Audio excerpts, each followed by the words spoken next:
పెడితే నీ ఇంట్లో నీకేంటి సాక్ష్యం?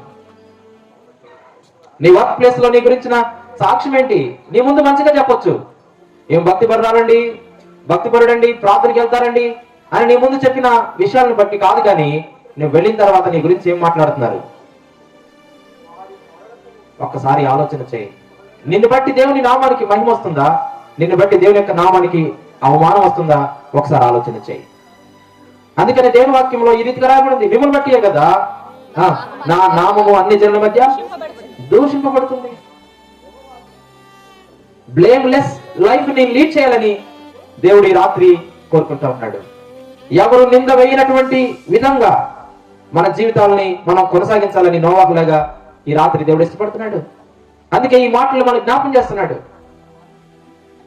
ఎక్కడున్నప్పటికీ నీవు క్రైస్తవుడుగా, దేవుని నమ్మిన వ్యక్తిగా, దేవుని యొక్క బిడ్డగా యథార్థమైన జీవితాన్ని జీవించాలని దేవుడు కోరుకుంటున్నాడు. చాలా సందర్భాల్లో వింటాం ఈ మాటలు. మనం ఈ చెవుతో విని ఈ చెవుతో వదిలేస్తాం, మనసులో పెట్టుకొని మాటల్ని భద్రపరుచుకొని ఆ మాటల ప్రకారము అనగా దేవుని వాక్య ప్రకారం నడిచే వ్యక్తిగా నేను ఉండాలని దేవుడు కోరుకుంటున్నాడు.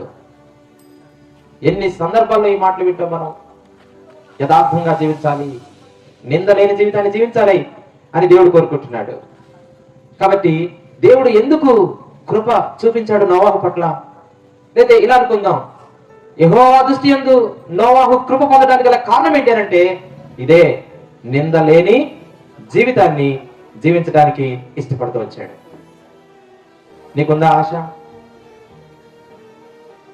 మనం అన్ని నిందలు వేయటం, నిందించబడటం, ఇది మన లైఫ్ స్టైల్.